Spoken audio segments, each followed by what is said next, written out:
Good afternoon. Welcome to Pittsburgh City Council's Cablecast Post Agenda on the Duquesne Light storm response. Today is October 2nd, 2025. For the record, we are my name's Councilperson Barb Warwick. I represent District 5, and we are joined today by Council Member Kahari Mosley, who is online. Okay, great. Welcome, and I'll let all of our guests introduce themselves, but just to kind of intro, on April 29th, there was a major storm in the Pittsburgh region, Allegheny County, and neighboring counties. It was a very quick storm, but it caused lots of damage, lots of trees down. I know we had a tree down, knocked our porch down. And folks were some folks, and there were a number in my district in particular, in Squirrel Hill and also in 4 Mile Run and a couple other spots that were without power for quite a while. I think up to 9 days for some folks. So obviously, right, that caused some consternation. It was, so we thought it'd be a good idea to have Duquesne Light come, talk a little bit about, the response, what worked, what maybe didn't work so well. And we also invited the PUC to kind of maybe discuss a bit together with Duquesne Light about, what sort of shorter term fixes we might be able to do in preparation for another storm like this, right, with climate change coming and whatnot, but also what the longer term kind of resilience solutions really are on the larger scale, right, in terms of sort of infrastructure changes and things like that. So that is just to kind of set the stage on the kind of context of the post agenda. And thank you all very much for taking the time today to join. And I'll set it off. So if everyone could just, we'll go down, introduce ourselves, everyone introduce yourself with your name, role and where you work. And then we'll just have briefly for Duquesne Light, who's Duquesne Light, what do you do, where do you serve, and then also the PUC, Pittsburgh Utilities Commission, right? Or sorry, Pennsylvania Utilities Commission, and what the role, what is the PUC, just briefly, and what do you do here in Pennsylvania? So, take it away. Sounds Thank great. you. Hi, I'm Jennifer Neiswanger, Director of Customer Experience at Duquesne Light. I also served as one of the public information officers during the April 29th storm. I've been at DLC for almost 9 years. Thanks for having us today. Hi, my name is Ben Kane. I'm the director of our operations center at Duquesne Light Company. I've been with the company for 20 years now. Numerous roles. I started out in the craft, so I was a line worker, climbing the poles and doing the work out on the lines before moving on to where my current role is in the operations center. I also served as the incident commander for the April 29th storm response, and very happy to have us here. Thank you. Adam Ingram, I'm the manager of enterprise resilience. So at Duquesne Light, I have fire and life safety, business continuity, emergency management, crisis management, and special events. For the April 29th event, I was staffing the county and Pittsburgh's City Emergency Operations Center throughout the duration, as well as once the restoration had occurred, I continued staffing it through recovery. Good afternoon. My name is Derek Rule. I'm the lead emergency representative for the PA Public Utility Commission. I've been with the PUC for about 8 years now. My primary role in being the lead AREP is to be on call with the Pennsylvania Emergency Management Agency, the counties, and all of the PUC jurisdictional utilities. On April 29th and the ensuing days, I was basically the primary liaison with the PUC and Duquesne Light and the other affected electric distribution companies, and worked a lot with PEMA in the counties to resolve issues and just report on what was happening with the emergency. Good afternoon. Thank you for having me here. My name is John Van Zant. I am the Reliability and Emergency Preparedness Supervisor in the Bureau of Technical Utility Services within the PUC. Within my bureau, which is an advisory bureau, and the Public Utility Commission has regulatory oversight of approximately 9,000 utilities that cross the spectrum of electric, natural gas, water, wastewater, telecommunications, and motor carrier. Specifically on the electric side, we have regulatory oversight of approximately 11 electric distribution companies. My section's role is infrastructure planning as well as emergency response and reliability. Derek is within my section. So during the events of the April 29th storm, I was supporting his efforts and working closely with him to make sure that we got our information out and worked closely with our regulatory partners. And with that being said, in terms of a little more specificity with our emergency management responsibilities at the PUC is, as I mentioned, we're on 24-hour, 7-day-a-week call with the Pennsylvania Emergency Management Agency for all our section, for all jurisdictional electric, water, wastewater, and communications companies, emergencies. And essentially what that means is if there's every day there are incidents happening at the local level, and when the utilities are responding, if there's a breakdown at that local level where it requires the PUC to intervene and maybe help resolve issues, that's primarily what we do. In addition to that is also just reporting on, I'm the person that the utilities call for reportable utility outages and emergencies. Thank you. A little bit of background, you had asked about Duquesne Light. I think many folks here are familiar. We are in 2 counties in Pennsylvania, so Allegheny and Beaver, certainly serving the city of Pittsburgh, and have about 600,000 customers between our residential and business customers. So we have some slides that we are going to walk through today and then open it up for questions. I think we'll be pulling those slides up and we can share with you kind of the agenda for the day. But first and foremost, we wanted to thank you, Councilmember Warwick, for inviting us here today and having us. We're looking forward to sharing with you the work that we've been doing to foster a more resilient future for our customers, and discussing with all of you how we continue to work together. At Duquesne Light Company, our core values guide our work. Those core values are safety, integrity, dependability, equity, and community. And as you'll hear those throughout our presentation, but as I was reflecting on the conversation for today, I was really focused on community and how many of us work where we live, and over 70% of our employees are customers of Duquesne Light. And so the work that we do here in our vibrant, diverse communities is so very important. Our experience with that April 29th storm, which you highlighted, was one of unprecedented nature. It highlighted several areas for improvement, and at Duquesne Light, we remain steadfast in our commitment to providing safe, reliable, and affordable service to our customers. We're also committed to strengthening the partnerships that we have with the community and the city on emergency preparedness and response. So we have a brief agenda for you up here that we plan to cover. We're going to spend just a little bit of time kind of going over the April 29th storm just to share some of the magnitude that we faced in that event. But as you spoke to, we want to talk about moving forward and the work that we have done and plan to continue to do to improve our response due to climate change and the evolving weather patterns. So looking forward to having that discussion, and I'll hand it over to Ben to speak to some of the damage that we experienced on April 29th. Sure. Thanks, Jen. So currently you're seeing just a few images of the type of damage that we sustained during the April 29th storm. As you can imagine, these are significant types of damages to our infrastructure, and repairs are lengthy. It takes a lot of complex work and coordination with a lot of individuals to make sure that we're safely, first and foremost, but efficiently restoring service to our customers. I'm confident that many folks are aware of when our crews are out in the communities and in the neighborhoods doing repair work, just normal repair work, or maybe pole replacement work. You'll see crews that will set up in front of a customer's home. They may be there for 6 or 8 hours doing a complicated pole replacement job.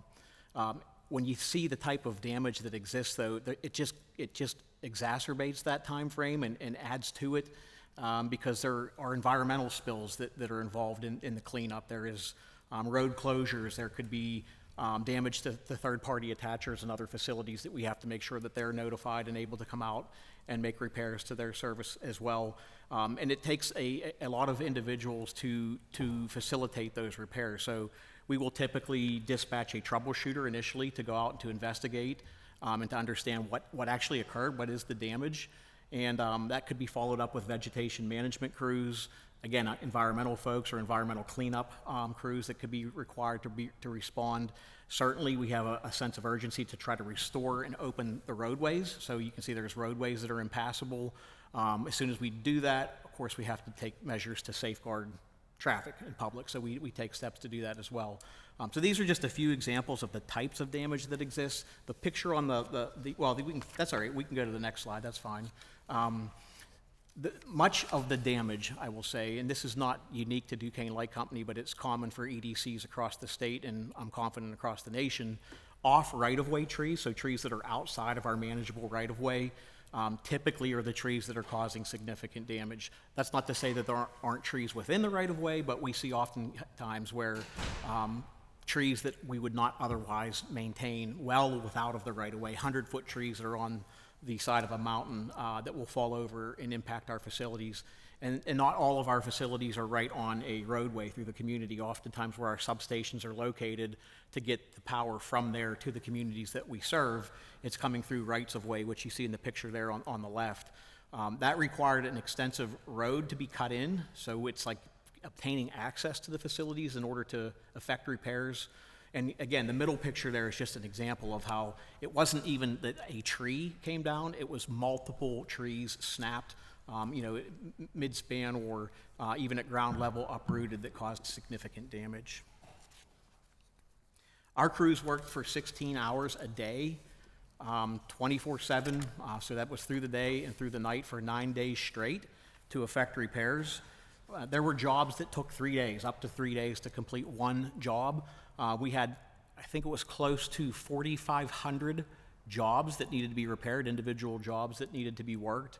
And I think in some cases, those jobs that were the repairs were needed to be made might not have been visible to the public. So where customers are saying, I don't see Duquesne Light here, we may have been in the middle of the woods to effect repairs upstream of where the community was being served from in order to reserve service downstream. These pictures here are just more examples of the types of trees that are well without our right-of-way that we would maintain that are falling into the facilities. Tree fall-ins do account for about 35% of outages that we recorded in 2024, and it's not much different in 2025. We do have a very robust vegetation management program where we are working to diligently but also prudently trim trees, understanding that the trees in the communities that we serve are important to customers. So we want to make sure that the right trees are planted in the right locations and that we're not adversely impacting people's property values, et cetera, but at the same time safeguarding to the extent we can our facilities. Over the 9-day time frame, we replaced over 500 poles. So in a typical year, so let's say for 2026, we'll just use that year as an example, our internal targets for crew pole replacements is around 400. So that's what we will replace all year next year with our internal crews. There was 500 plus during that one-day event. 300 transformers and over 100 miles of wire. That's a distance from here to Altoona, to put it in perspective. And again, you can see on a typical storm, 44 poles, 53 transformers, 15 miles of wire. So we had significantly more, 12 times, 13 times the amount of damage of what we have seen in previous storms like this. We did bring in mutual assistance contractors. We knew that this was a very impactful storm and we wanted to pull the trigger very early on to get additional support because we knew that our crews would be very much overwhelmed with the volume of damage. We have never brought in the volume of contractors that we brought in this storm. I think the largest contractor contingent that we brought on was about 200, and we brought on 3 times as many contractors for this storm response. We're looking at ways of scaling that up significantly to reduce duration of these types of events moving forward, but that's one area that we're focused on primarily to understand how can we effect repairs more efficiently, safely, and restore service sooner to customers that are impacted by these types of weather events. The challenge with this weather event, we're looking at a graphic from the National Weather Service. We had an identical forecast to the one that we saw on April 29th, only a year prior. So we had a very similar forecast, an enhanced level 3 type of an event. In April of 2024, we did not even enter storm mode. It was a non-event. So they're very difficult to predict at times. This storm here, I will say, was under-predicted from our perspective. We have additional sources that we use outside of the National Weather Service that helps us to understand both the prediction models, but also the impact and the resultant damage. It was also significantly under-predicting or downplaying the forecast for this day. The other thing that's a very important consideration for Duquesne Light, and we try to balance this delicately, is preparation, posturing for this type of event, and then balancing that with customer affordability. So for an example, had we anticipated that something like this was going to be the result, and we would have ramped up with our response levels of effort, and we would have had the same outcome as the year before, we would have been passing along significant cost to our customer for a non-event. So it's a very fine line where we try to understand how impactful will this be without also passing undue cost onto the customer. And I believe we could move to the next slide. And I will turn it back over to Adam to get us started, or Jen. So, excuse me, I'll start. When we see forecasts like this internally to Duquesne Light, we all stop what we're doing, our day-to-day jobs, if you will, and focus on getting ready for the weather event.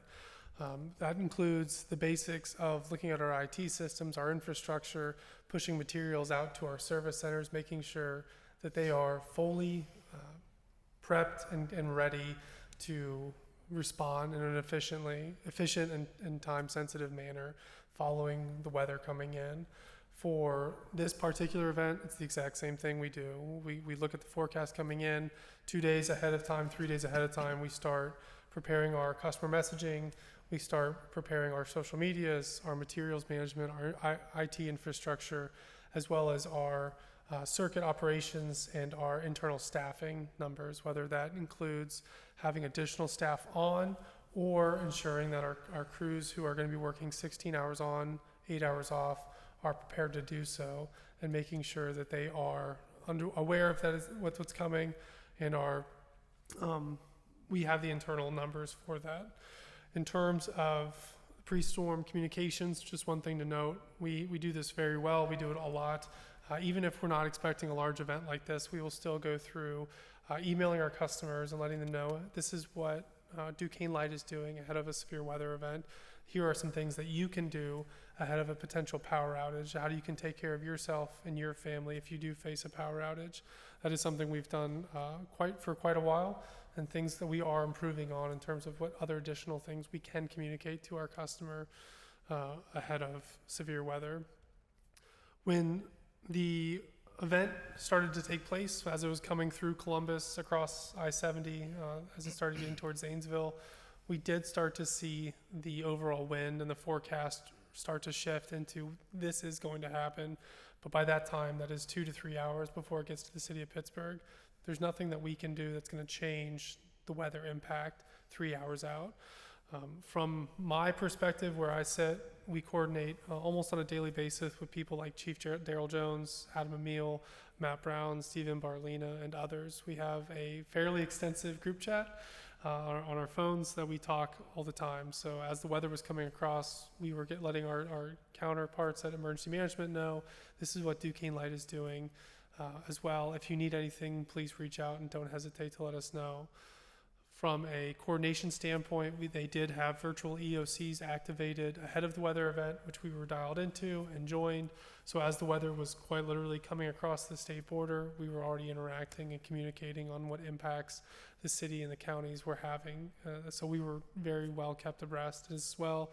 They knew what Duquesne Light's posture was as the weather was coming across. So there was no gap, there was no pause, there was no delay in how we interact with local emergency management partners. From a graphic perspective, as you see with this, the severe wind outlook, the hatched area, the red hatched area you see is a fairly large zone. No one at the Weather Service or in the world of meteorology or physics could predict that the city of Pittsburgh was going to take the direct hit from that wind event. The forecast and all of the models that we have say there was a chance of that being anywhere within that red area. It was just unfortunate it happened to direct hit the city of Pittsburgh. From another just historical event, it's really important to know the city of Pittsburgh has not had a direct hit like that. But if you think back to 2012 or so, the state of Ohio had a derecho event. There's 88 counties in the state of Ohio, of which 88 counties were under a state of emergency following the derecho event they had that year. So the fact that the city of Pittsburgh has not had a direct hit is also quite unique in terms of meteorology and everything. But as Jen said and has been alluded to, Duquesne Light is what we'll talk about today, posturing for additional climate change impacts, what we do from in terms of resilience and how we're making great infrastructure improvements, and ultimately getting ready for more severe weather. Jen? Yeah, so Adam spoke to the preparations that happen inside at Duquesne Light when we see a forecast like this. And I mentioned at the beginning, my storm role's public information officer, and our job is to communicate with customers and stakeholders to try to prepare them as much as we can that this type of weather is coming. So ahead of that storm, we did send pre-storm notification to all of our customers to let them know that there was the chance of severe weather. We typically do that via email communication. We post it on social media. We also issue a news release. I think we did some media interviews ahead of that event as well. What I want to emphasize is it's really important, and we try to tell our customers all the time, that it's very important for them to make sure that they provide updated contact information to us. Customers aren't always thinking about updating their utility if their phone number changes, but it's really important for us to be able to get that information to them directly. We also notified the Public Utility Commission, elected officials of the anticipated outcomes, and also communicated internally to all of our DLC employees to make sure that they were aware. We continued throughout the event. Once we realized that it was impacting our area, we continued to provide daily updates via email, social media, and traditional media to our customers with information about that restoration progress. Links to our frequently asked questions. This was an area that was kind of an agile improvement during the storm, where we were fielding questions from our customers and we're updating an FAQ on our website based on what we were hearing from other customers to share those things out. One of the things that we did, thanks to a new outage map feature that we have, is we were able to put the addresses and the hours for the city of Pittsburgh cooling centers on our outage map to give customers a resource if they needed to go charge devices or get out of the heat and cool off during that event. And certainly thank the city for your teamwork in making those available and being able to share that out as a resource for our customers. Some of our local regional grocery stores also offered discounts to our customers, which we communicated out to them when they needed to replace the food loss that happened as a result of this event.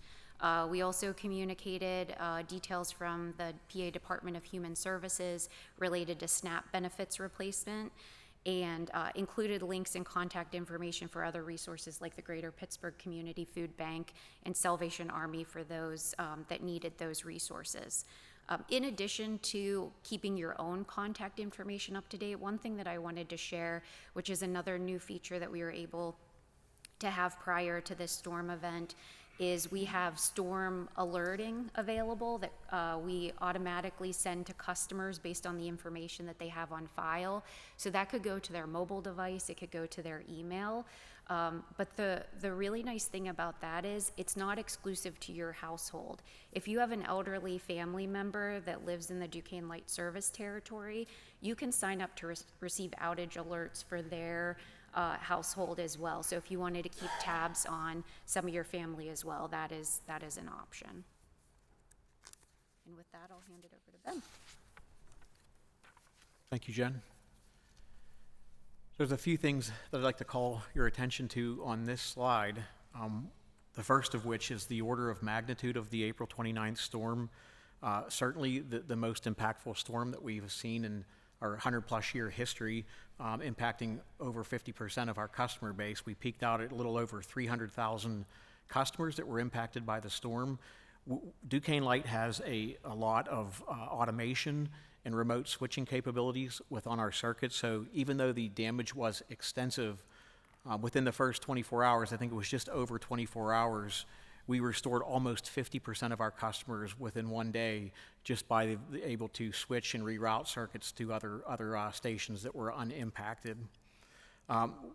We recently deployed an outage management system. So in June of 24, we deployed an outage management system that helps us to understand impact much sooner than we used to be able to see.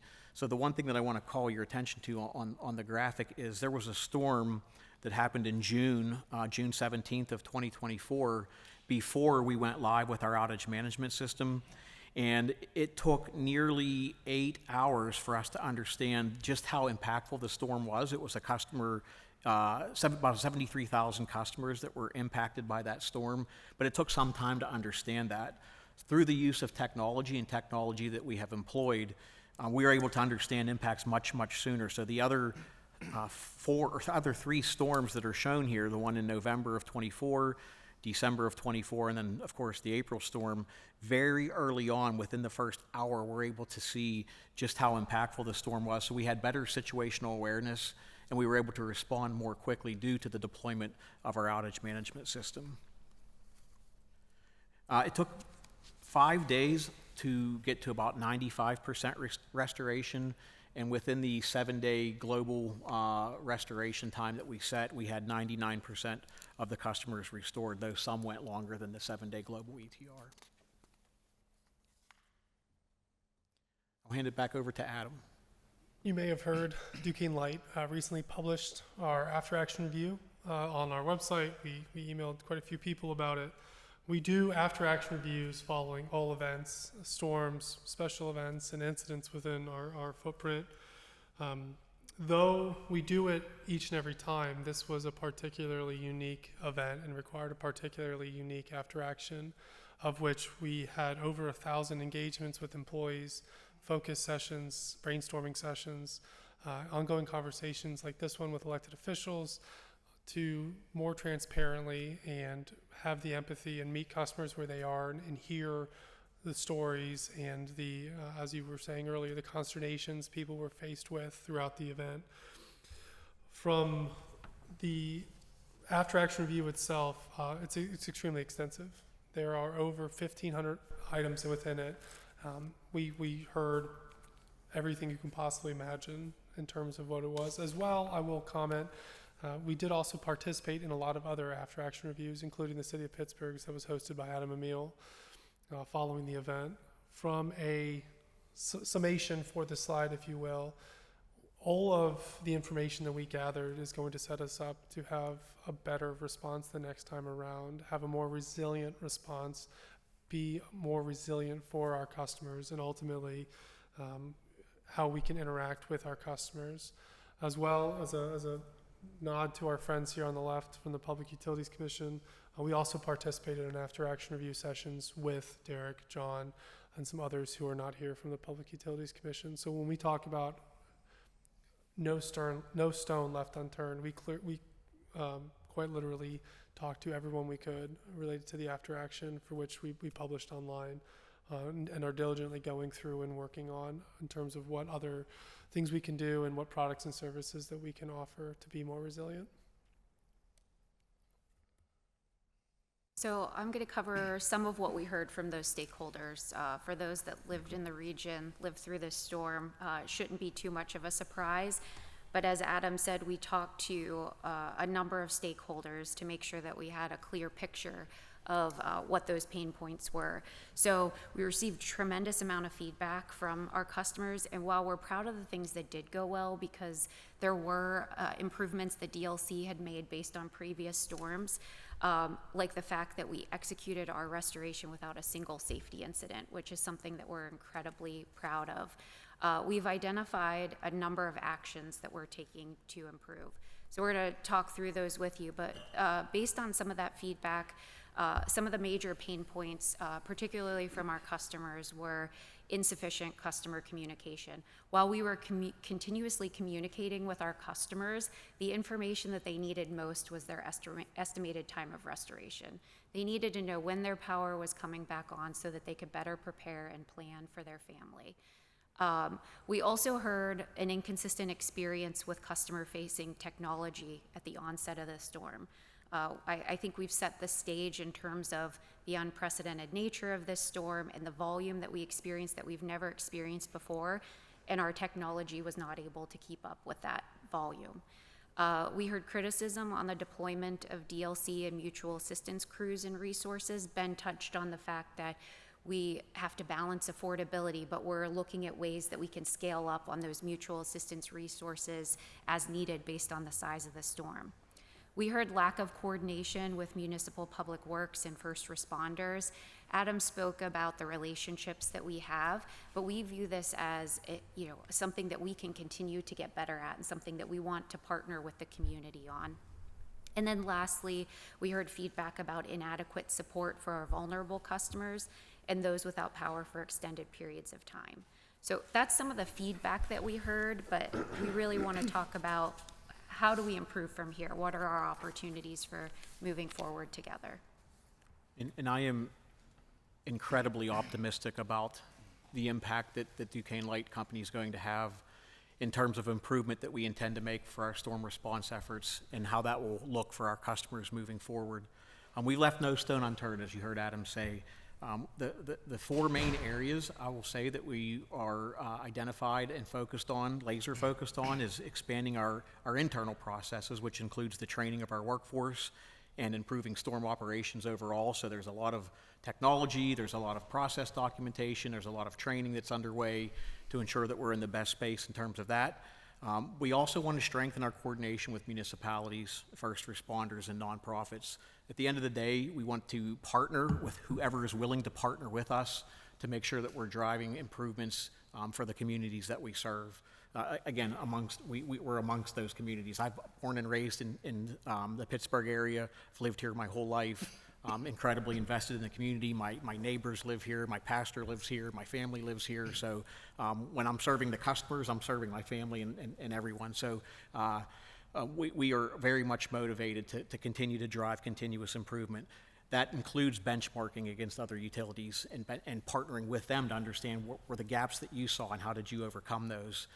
Industry experts, the Association of Edison Illuminating Companies, which is AEIC, has over 185 member companies across the nation that bring thought leaders and working professionals together, all in the spirit of operational excellence, and we're using them as a standard and as a guiding light for storm best practices. They've compiled these. We're talking about big utilities all over the country that deal with this much more frequently than Duquesne Light would.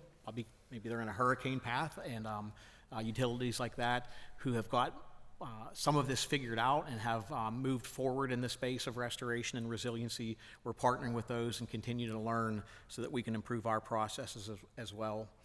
We certainly want to improve communications with our customers.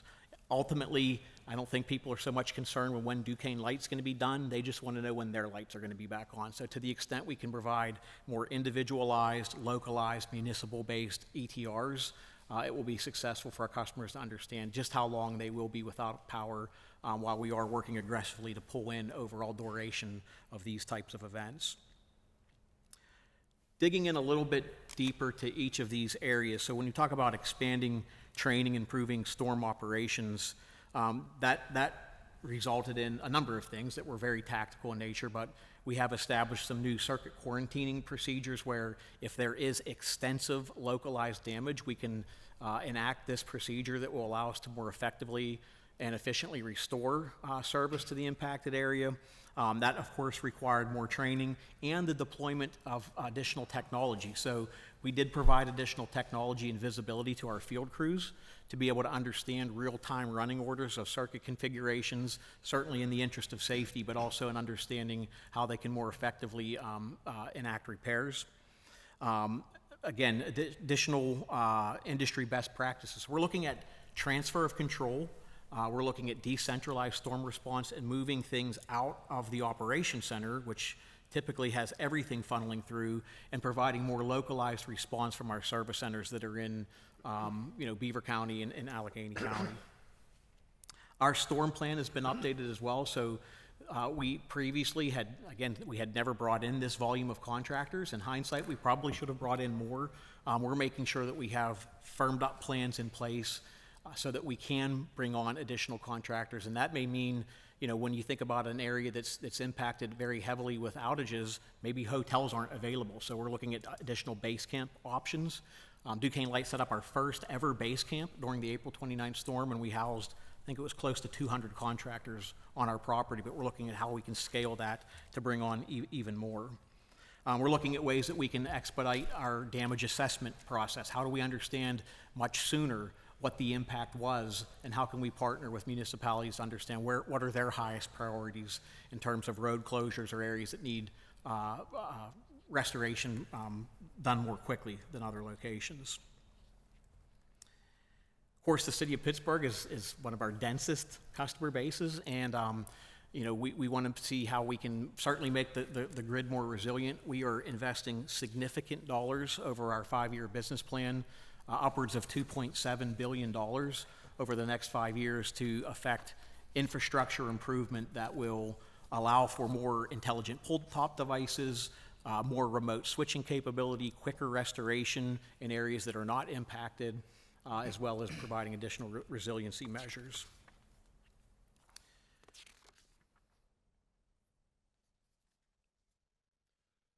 So one of the things we've talked a lot about so far is our coordination with first responders and emergency services personnel.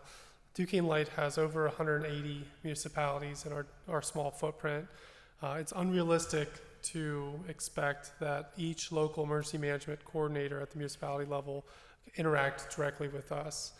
There's a lot of other things going on, so best practice, they coordinate with the county, Chief Matt Brown's office, and then we interact with the county's office. Obviously, the city of Pittsburgh is a bit unique, having their own emergency management full-time office.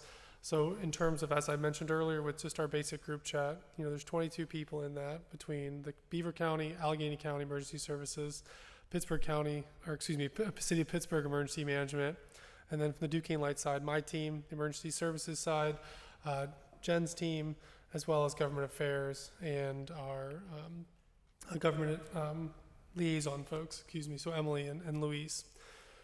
When we think about how often we're talking with our first responder emergency management population, it's not just every now and then. I was staffed in the EOC for days. We have a very close group because of what we do. Part of the coordination that we do in the emergency operations centers is the understanding of, it comes through 911, it may not be an emergency services thing, but hey, I have this outage at a skilled nursing facility. Can you give me more details so I can interact with the local emergency management community as well as with the skilled nursing facility? A perfect example, even one step farther, is we have a nursing home without a generator. What's going on with their service? Is it a feeder out? Is it a circuit problem? How much damage is there? And we can interact and either have a troubleshooter or a supervisor go out and talk with the facility, or understand this is going to be longer than 12 hours because of the extent of damage. So they do need to have considerations for evacuating the facility. Some of the coordination conversations that we have really help understand the local tactical level of, do we need to evacuate or can we hold in place, and we'll have the power back as soon as we can. From the additional developments that we're doing, last week I saw someone from Pittsburgh Emergency Management every day of the week at various meetings or exercises or just overall partnerships that we have. So the things that we are doing to continue to develop that are not stagnating. They will continue to just grow. From community partnerships that we have with folks, continuing to build, especially with Jen's team and some of the other folks on the customer side, building, are there things that we can do to meet customers where they are with working with third parties and helping distribute bottled water or getting water to our customers at the basic, human necessities. And then the additional public-private partnerships on helping some of our most vulnerable populations to ensure that they are supported in extended power outages. Because as Ben mentioned, with some of the topography within our service territory, sometimes it takes a while to get up the hills and get to the right of ways from which we're trying to clear, and then getting all the vegetation moved away just to be able to touch the circuit and get it restored over a couple of hours or days. With continuing to strengthen our coordination, we're very proud of what we did and how we interacted with our emergency management community. Some of the problems that we faced are unique in my over 10 years in emergency management. Before I was at Duquesne Light, I've been here for 4 years. I was at the county emergency management in the state of Ohio. This was a very unique event for a lot of reasons, but I'm very proud of the way we interacted with our folks. We showed up in a real way, and we all were able to get through the event as a team from the public and private coordination we had at both emergency management agencies. So as we continue to leverage and build relationships, dialogues like this are extremely important. So thank you so much, and I will turn it back to Jen. Yeah, so the next item we wanted to cover is how we plan to improve those communications with our customers. It's about continuing to educate on the restoration process, which Ben's going to walk through in a little bit, our restoration priorities. We're also looking at ways that technology can support us during a storm. So we're exploring things like two-way text messaging capabilities. That allows us to have more of a two-way dialogue with our customers versus a one-way dialogue where we're just pushing information to them. They can reply back to us and let us know if maybe we let them know that their power was restored and it actually wasn't. We've expanded the ports for our automated phone system. I mentioned that we had feedback at the front of the storm that our technology couldn't handle the volume. That was something that we took action on immediately, is being able to expand that volume so that we are positioned to better respond if we were to have an event of this magnitude again. We're also looking at our website. We're in the process right now of doing a scaling exercise to make sure that our website is also able to handle the volume. We're piloting a chatbot feature on our website that can handle some basic customer assistance questions when that volume does get very high. And we're also planning a post-storm survey with our customers. We talked about focus groups that we did to gather that qualitative feedback from our customers, but we want to be able to continue that work and be able to capture that feedback from our customers on an ongoing basis post-storm, just in the vein of continuous improvement. So many of these steps are already underway. We've made some enhancements to the cause of the outage and crew status that we publish on our outage map to make it better understandable for our customers based on that feedback. And we're working on some proactive educational campaigns for our customers to help prepare them through storm preparedness. How can they be ready when an event happens like this? Things like food safety and outage reporting, how to handle an electrical hazard by getting that reported to Duquesne Light. We truly feel that storm response is a community response. And so we definitely want to do our part and continue to get better. But as Adam spoke about, those partnerships with both stakeholders in the community as well as our customers is so critical for all of us to play our role. Yeah, and diving into the restoration priorities a little bit, certainly public safety hazards is the number one priority for Duquesne Light Company. You can imagine that in any storm, but certainly in the April 29th storm, there were thousands and thousands of reported hazards that we were responding to. In some cases, they are legitimate hazards. In other cases, it's someone's phone line that's down and it's been reported as a wire down that we respond to. That all takes time. In the April 29th storm, I believe we had something like 25,000 hazards that were reported. We investigate every one of those, and that is number one in terms of the restoration priority matrix. Closely behind that are our public health and safety facilities. So if you think about critical customers that cannot go without power, you think sewage and water authority, hospitals, critical customers that need to have lights on at all times. Our first responders, police and fire, need to have power in order to respond to emergencies. That comes next on the list, and then followed by our major circuits. So we're looking at large load blocks. Where are we going to restore service to the most customers in a single effort or single response. Oftentimes the fire department or the sewage and water authority facility, they have neighbors. So we heard, why did we see residents that were coming back in power prior to other critical customers coming back in power, or just that were out? Well, just by virtue of the way our circuits work, if you're situated next to a sewage or water authority, when that light comes back on, generally the lights in the community come back on too. So it wasn't that we were intentionally targeting those residences. It's just that the critical customer that was associated with it allowed for facilitation there as well. And then we move on to smaller neighborhoods, followed by individual homes. All of our customers are important. We don't think that any storm response event is successful until the very last customer is restored.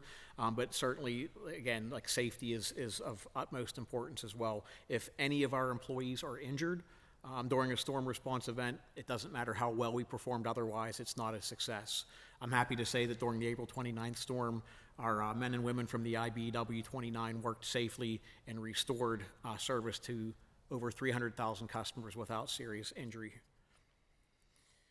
A little bit more. So there was an example here, and Adam, maybe you could even speak to it better than I can, but the Pittsburgh Water had lost 3 different pumping stations that was escalated to our attention and that we worked diligently to restore. And you had some more detail on it, if you don't mind, maybe speaking to that. Yeah, so again, we work with emergency management partners every single day.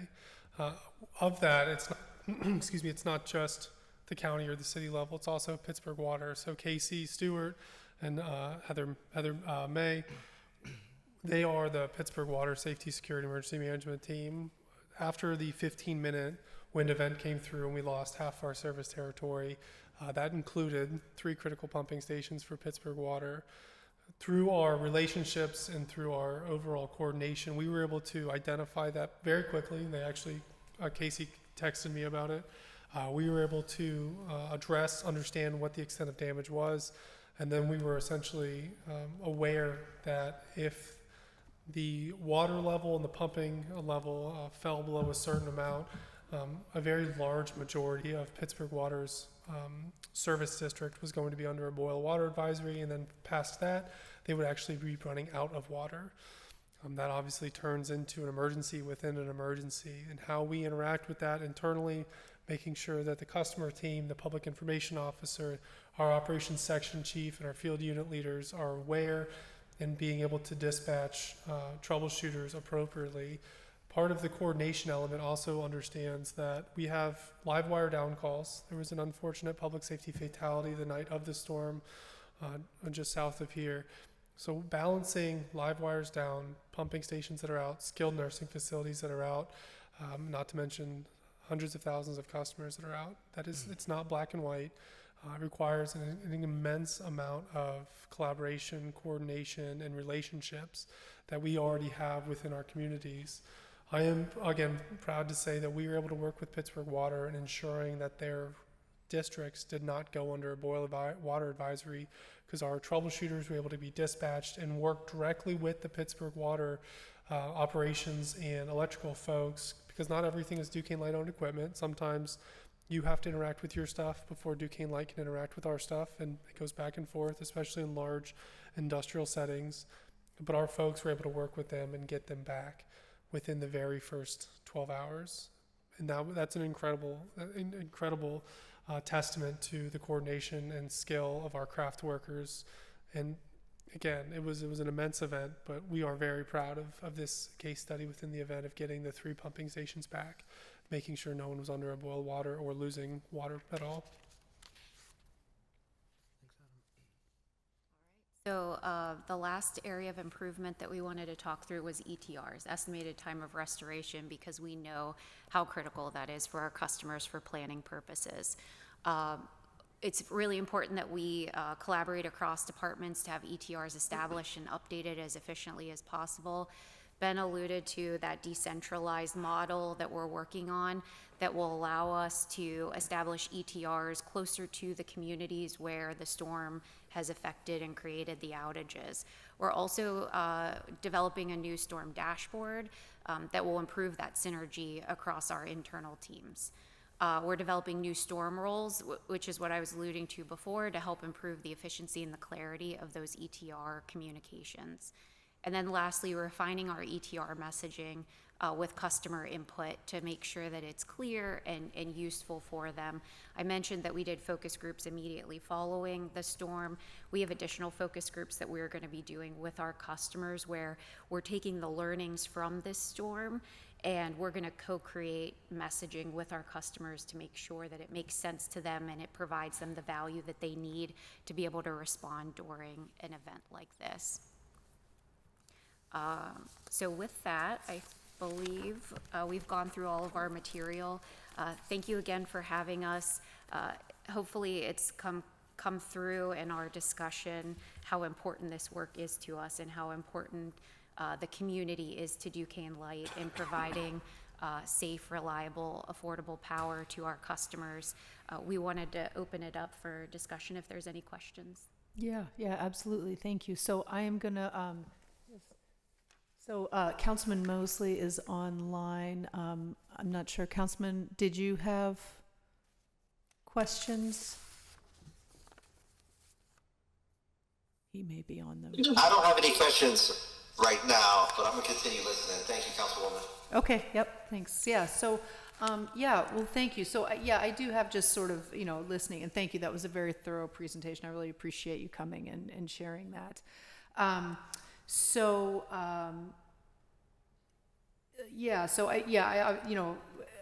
appreciate hearing more about the collaboration that happened with the city. And so one thing, and this was, we saw this a lot. This is just sort of, I'm just going to kind of go through in just the order that I was writing things down. Okay, so this was the biggest storm that you've seen basically in Duquesne Light's 100-year history. Okay, that's important to know. I think that's important to know, and that you got 50% of your customers restored within a day.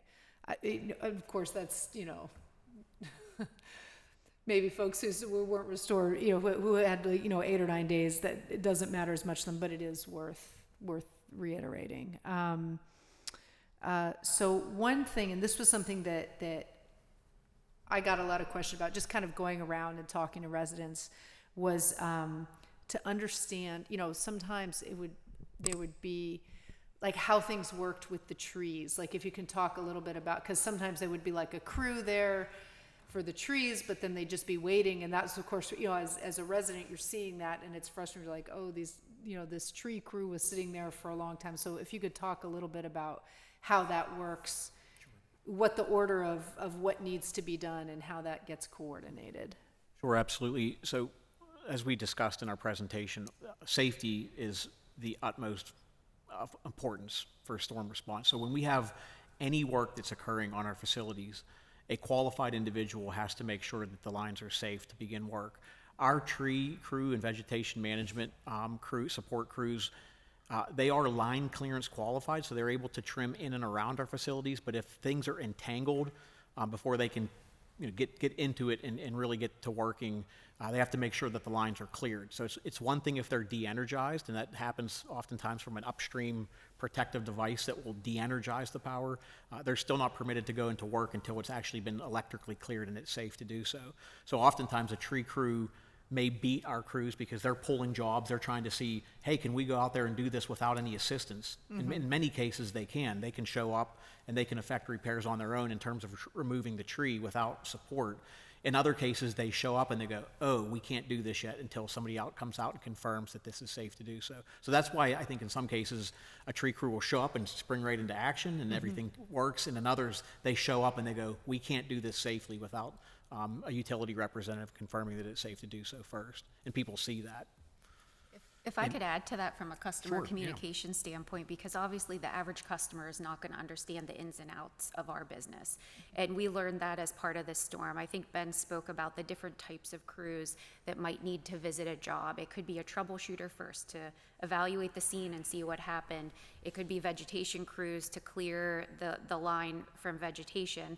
And then you have crews that come to actually repair the line and do that work.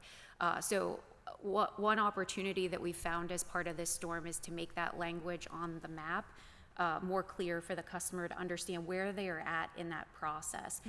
Because customers would become frustrated that a crew would come and arrive and then leave and they still didn't have power. But they don't understand the stages of that restoration process. So we're working on language on our map that communicates crew status and talks about where additional crews are needed or vegetation is on site, but now restoration crews will be arriving. So we want to continue to get better to improve those communications so that customers understand what that restoration process looks like. Got it, that makes sense. So in terms of, this is one thing I want to ask is, so just to be clear, because I know that so when it came to trees that were down on lines, was our city forestry working on those, or were that exclusively crews that were, well, I'll preface it by this, there was frustration that some residents were frustrated in seeing city forestry working on trees in the parks. And my guess was, and this is what I'd like to ask, is that I assumed that it was like, well, these are just trees that are down and we need to get them up to get the park safe, but that it was a separate, like, trees that were actually down on lines. That's an excellent call out. There are many trees that come down and don't affect any of DLC facilities. So whether it's City of Pittsburgh Forestry or PennDOT or other forestry crews, they can come out and do work if it's not impacting our facilities, right? And they can do that autonomously. They don't need to so it all needs done, right? Roadways need open. If you have pedestrians or people that are walking, foot traffic through areas, it all needs done. But yes, that's probably why they were seeing that all of the cleanup was taking place simultaneously, right? But it was, if it wasn't impacting our facilities, they were able to just jump right into it and get started. It's also worth knowing, I actually dealt with this directly throughout the time in the emergency operations. Public works directors were getting fairly upset that their crews were sitting waiting for Duquesne Light to cut the wires out of a tree or move things, and then the municipalities could come through and take the trees off of the roadways. I am not in a position where I can call you and say, yes, our crew has been there, they have made it clear, they have made it safe, your crew can go in and do that. That violates the first rule, which is it has to be safe, it has to be done safely. So if I empower someone to go cut a tree out of a roadway after I've told them it's safe, that's violating it, because I have no idea what that environment looks like in that roadway. It's not to say that they have to sit there and wait, but it is unfortunate that a qualified electrical worker has to be there and say, yes, this scene is safe to cut, to work on, to work in and around, because safety is the most important thing. And if our folks cannot work safely, then they will get injured or potentially kill themselves. And it is very frustrating. And one of the improvements we're making from a coordination side is how do we ensure we better communicate when things do get cleared. It's obviously very complicated. Following this event, as a very good example, our troubleshooters were getting dispatched to an area. They'd get dispatched to one job at one intersection to go cut a line in the clear, make it safe in that area. Instead of getting dispatched to another job, they were literally walking the streets and going up and down neighborhoods, clearing lines that may have been associated with that single job. So it was also difficult to follow because they were dispatched to one job, potentially doing 10 or 11 or 12 different hazards on that single street.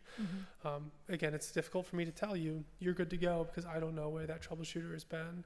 So from a coordination aspect, we did deal with that every single day. And again, it's very frustrating watching your well-equipped vegetation and arborist crews not opening roads because potentially it's not safe to do so.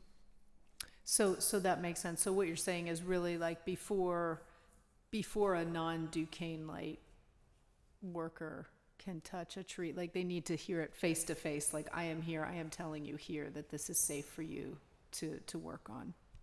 Yeah, that makes sense. And hence, if there's no work to be done, or if you're waiting, might as well be working on trees that are down but are not actually impacting any lines. So that's probably what folks were seeing and why. Okay, so also just in term, yeah, so thank you very much for explaining the priority, right? Public safety hazards, public health and safety facilities, circuit size, and then down to smaller neighborhoods, and then individual homes. So I had one area, and I feel like I do need to shout them out on Phillips Place in Squirrel Hill, and also on Ivandale in 4 Mile Run. So these are very small streets that were out without power for, I think Phillips was the full 8 or 9 days. So can you explain a little bit about how, because it was, for the Phillips folks, it was, very frustrating because, everything around was on and just their one tiny little street was not on. There was a couple spots in the 31st Ward as well. I don't know the particulars of Sure, that job. but just how that might, yeah. Yeah, it's difficult to say. We've heard similar questions related to, if you say public safety hazards is the number one priority, why was it that also on day 8 or 9, live wires were still reported to be down? It goes back to some of the folks who are responding, how the notes are getting entered into the system, what actions that were being taken are being communicated.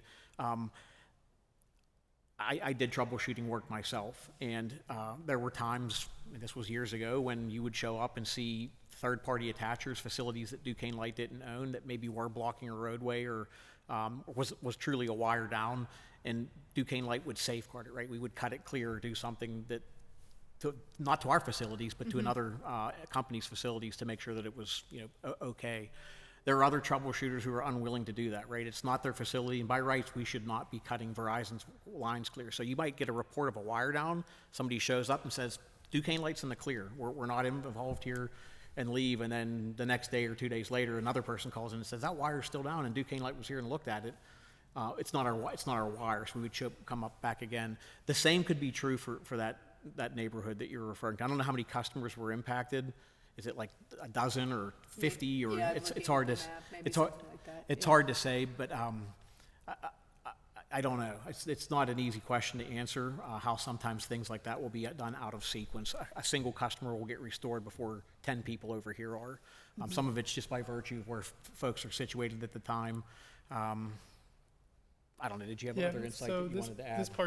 This also goes back to some of our customer messaging, like Jen has mentioned. And I think I brought some actually, so I'll make sure I give you one in terms of how we talk about customers. What is your responsibility as a customer, and what's Duquesne Light's responsibility as a utility? And when we show up, if our facilities are impacted, it could have also impacted whether it's the service, the meter housing, the weatherhead on your house or your apartment or anything. So it also goes to the frustrations of Duquesne Light came out, they evaluated the damage, and they actually saw additional damage. And maybe before we can come back to restore you have to have a qualified electrician, residential electrician come up, fix your damage, and then go through a wiring approval process with Duquesne Light, with the utility. And then Duquesne Light can come back out and restore service to you, depending on the damage. Phillips Place was one of the places that I'll say we fell short of customer messaging. It was not made clear that there was customer-owned equipment that had to be fixed by a qualified electrician going through the wiring approval process. From a wiring approval process, I wish I had the number in front of me, but we had thousands of wiring approvals a day coming into our customer team, the technical service representatives who do this work, making sure it's the right form submitted by a qualified person saying, yes, I'm good to get this customer turned back on, which makes it extensively more frustrating that why wasn't I told day one? Well, it goes back to a bit of you have a responsibility as a homeowner to know what you're responsible for, as well as Duquesne Light has a responsibility to make sure if someone was out there, they do have that empathy, communicate with you, connect with you. Hey, this is what's going on. You will have you need and are required before I as a troubleshooter can touch that equipment and get you re-energized. Again, it's very frustrating, and we are empathetic to that. And again, one of the things that we're doing better on, we'll continue to do better on in terms of that. But I do believe I have a pamphlet I can leave with you to show you what we are going to be distributing more of. Okay. And so if one were in a situation like that, where everything else was around, can you call just your personal electrician to come and take a look and see if there's something on your own house that might have been the issue? I mean, if you're just sort of like, just waiting and wanting to do something? Okay. Yes. Okay. All right. It certainly would not hurt. All right, all right. And then down to, so, and this is probably, I know one thing that I got a few calls of people that, they'd been without power for a number of days, and then someone comes and it looks like they just went up a pole and flipped a switch, and they're like, oh, how could, how could it take so, is that a case sometimes, that it is just like the time it takes to get someone out to come and make a small... Yes. Yeah, so in those instances, as you can imagine, whenever there's high winds that are coming through, things will shake, maybe something will get together that wasn't supposed to, and it will be something as simple as a fuse that operates. There's not really damage per se, it's just that the fuse is operated. Maybe 15 people, 12, 15 people are out of power, and when we're picking up load blocks of hundreds, and well, first of all, public safety, and then critical customers, and now you're getting down into the load blocks where you have 1,000 and 1,500, and you could keep going down and down and down, and you might get to a location where it is just a street that's got maybe 10 or 12 customers, but there are 10 or 12 customers, and a troubleshooter shows up, rides everything out. They don't just arbitrarily close they got to inspect everything, make sure everything's safe, but at the end of it, it's like, yeah, there's no cause found here. It just something must have got together. Maybe a tree brushed it transient and then fell clear. They'll go back up, close the fuse, and it'll restore everything. So yes, it only takes a few minutes to actually close the fuse, but there might have been some other stuff that was happening in advance of that to understand, is it safe to do that, first of all? But yeah, I can understand the frustration there whenever you think that I've been out of power for 3 days and it took 2 minutes to just turn me back on. But again, it was getting to that level of priority as we work through the restoration priorities before we get to that point. Yeah. But that is absolutely true, yes. Okay. So there, we're not, Yes. you're not crazy. If that happened to you, it could be that True. that was the case. Okay. And then in terms of, so with the priority, right, like size of the circuit, going down to the individual home, is there a way in your sort of moving forward, just working with our public safety crews that we might, because I know, for example, in there were a few cases where, for example, someone was on oxygen in their house or they really needed power. Is there a way to kind of like, once we've done the big ones, that we can get to folks who are really urgently need that power in their house for some reason? So Sorry. the oxygen point is something we also dealt with in the Emergency Operations Center for days. It's a good place to also give kudos and really solid effort to folks like Chief Greg McDermott at Pittsburgh EMS, who worked tirelessly at getting oxygen delivery missions for those who are oxygen-dependent individuals, as well as folks at Allegheny County, Tim McDonald and Marlena and Chief Brown, who helped support getting folks oxygen and getting them out of the ERs, which is not where you need to get supplemental oxygen. So those who are reliant on electricity for medical necessity is something we are not negligent to. The comment I have for people, though, is you have to have a plan to support yourself if you need electricity for your medical needs, whether it's your insulin in your refrigerator or your oxygen concentrator at home.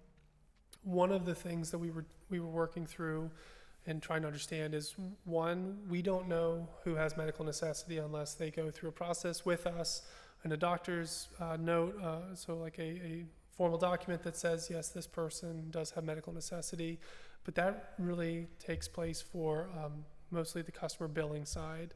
From a restoration side, our four priorities, I can't say are agnostic to that, but we do have a list, because if we start peppering in the singles of those who are medically reliant, then it starts to take away from going through the priority of restoration of services. So people having a plan for themselves is the most important thing, and checking on your neighbors and everything else we say within the emergency management community. The one thing that I would like to add to that is our field crews and our field supervisors who are dispatching our field crews that are reviewing the jobs that are outstanding, if they're getting down to the point where it is the onesies, right? We're talking single customer outages, and they're looking at, say, I have 50 of these that I have to dispatch today, and I'm going to start sending my crews on them. They will begin to look through those single customer jobs, and if they see someone who has identified as they're having a medical challenge, or they will put that to the top of the pile, right? It's something that happens. I would say frequently as our field leadership is reviewing the work and understanding who can we send where, but it's down to the point where it's one customer here or one customer there, and all else equal, yes, we give preference to someone that has reported that they're having medical challenge. Okay, I think I'm just looking through my notes. Okay, so I guess now what well, I mean, suffice to say, it is important that people do have, right, like whatever it is, whether it's camping lamps that are battery operated or solar powered or generators or whatever, right, that folks, to the best of their ability. I think it's an interesting conversation for our folks who maybe don't have the means. You know, it's one thing if it's like, great, yeah, I'll just go and stock up and have all that stuff in my basement or in my garage. But and then maybe that's not a Duquesne Light conversation. Or are there providers that help people, maybe lower income folks, have those types of necessities on hand? That's where, when I said storm response is a community response, we want to be able to have those conversations. Not all of that is in the realm of Duquesne Light's control, but we want to be able to help our customers. And so I mentioned some of the resources that we connected customers with during the storm, like communicating about the warming cooling centers in the city of Pittsburgh and Allegheny County, in Beaver County. We're also working with United Way 411. How can we connect our customers to the available resources so that they can have their needs met? But it takes our entire community to be able to make those connections. And you may not have the answer to this, but what, if any, obligation do large scale, so for example, a housing authority complex, right? Like a large high-rise or a large scattered site, or just any apartment building, right? What obligation do the owners and management of those types of buildings have when it comes to, having an emergency backup plan for power for their tenants? We saw that there were some locations just like that did have generator equipment on site. Generator equipment requires routine maintenance and periodic maintenance, and we found in some instances where certain customers were prepared or thought they were, only to find out that their generator did not work because they hadn't used it for 5 or 10 years. Okay. So I think some are better prepared than others, but yes, to the extent people can make preparations for themselves to be prepared, it's incredibly helpful. Okay. Maybe that's I know we have I always like to bring up our rental registry, which, we're being sued over. But it would be nice if that could perhaps be part of it, right, for large apartment buildings. We also did, out of the emergency operations centers, work with our partners and saying, this is the extent of damage. This facility here, there was one actually in particular right down the road from Pittsburgh Police Headquarters. We were able to evaluate based on me sitting there and interacting, knowing that it was going to be an extended job based on the amount of damage to the overhead circuit and the underground feeders in that area. So we were able to partner with Adam Emile and the City of Pittsburgh Emergency Management, making sure, the socially vulnerable folks in this particular residence will probably be in need of multi-day feeding and water missions. So passing information like that along is very useful. Again, talking about the empowerment and the community coordination and resources. But again, there's still additional things we can develop with that. Speaking on another facility, as Ben was saying, people think they have generators, but a lot of folks who put these in don't realize that diesel generators, particularly, if you don't do the specified load testing, that diesel generator will actually lose capacity and will not work the way you need it to because it goes through a process called wet stacking. we run into that almost every storm because people do not realize that their diesel generator has to be tested to the full capacity on the specified manufacturer recommendations. So again, it's part of the coordination, communication, working with, if we find out, we can pass it to the emergency management folks. And if they find out, they can pass it to us, and we can have dialogue on where they are in the queue. Or maybe you already have sent out something to customers, just like a one pager, like these are the things that you need to do to be prepared. That is something that we're working on. There's Like a lot while of the storm is still there's a fresh lot of in people's minds. Yeah, absolutely. There's a lot of great publicly available resources. I think Adam had shared with me a really extensive FEMA document that speaks to kind of that preparedness nature. We're evaluating that internally as a communications plan and how we can disseminate that information to our customers. Okay, great. And then as far as the sort of like, you know, reaching out to, like when the storm is bigger than the capacity of Duquesne Light, you know, here locally. I know that you said that you're working on sort of expanding that capacity. Is what you're working, I mean, is there a way to kind of, without having to hire more people necessarily, or, I mean, I know that everyone's always looking to hire more people, but to kind of have in place with partners, you know, in a periodically wider radius, just kind of like a go plan where it's like, okay, you know, we'll be able to call these folks and these folks and these folks, just sort of like how the fire, right? Like if it's like a one, you know, whatever alarm fire, then the fire station's here, but if it's bigger and bigger, then they start responding farther out depending on the size. Absolutely. We have done that. Last year, Duquesne Light sent the largest contingent of mutual assistance workers down to Florida to support Duke Energy when they were impacted by Hurricanes Helene and Milton. So it's reciprocal. Duquesne Light belongs to 2 regional mutual assistance groups, so we're a member of the Great Lakes Mutual Assistance Group and NAMAG, which is the North Atlantic Mutual Assistance Group. It's member utilities all up and down the East Coast, and they have calls that we'll take out, we'll request resources, utility support. We have supported, in fact, I think 2024, we sent more of our internal crews on mutual assistance trips than we ever have also in the history of Duquesne Light. So it was a very, we were lending aid to other utilities that were in time of need, but it is reciprocal. We have those agreements set up in place. In fact, just next week, we're hosting the Great Lakes Mutual Assistance Conference at our Woods Run campus, where we're bringing utilities from all across the East Coast to come down and to have their conference here at Duquesne. So we participated in those meetings and will continue to do so. And we have strong relationships with peer utilities that are eager to offer support in our time of need, and we reciprocate as well. Okay. It's also really good to mention when you talk about scalability and affordability with how we go about doing things. Obviously, bringing external crews into your service is extremely expensive. So we do have a process by which we scale our resources. Again, from a pre-storm perspective, what we'll do for a forecast is we'll talk to our contractors that are on property every single day and say, how many contractors do you have that can come onto our property if we have a storm event? So that's what we do every single event without fail. From a scalability, as the impact grows, or as the event is large in nature, we can go do a second call to them and say, do you have any more? Those are the folks, again, that are on property every single day that you see working through our service territory today. Then we'll go to the folks who have done work on our service territory before, but maybe not doing something today. And then past that, we will talk to our folks that have reached out to Duquesne Light to say, I would like to work on your service territory. And then past that, we'll reach out to our neighboring utilities. We go peer-to-peer. And then past that, we also talk to our mutual assistance groups.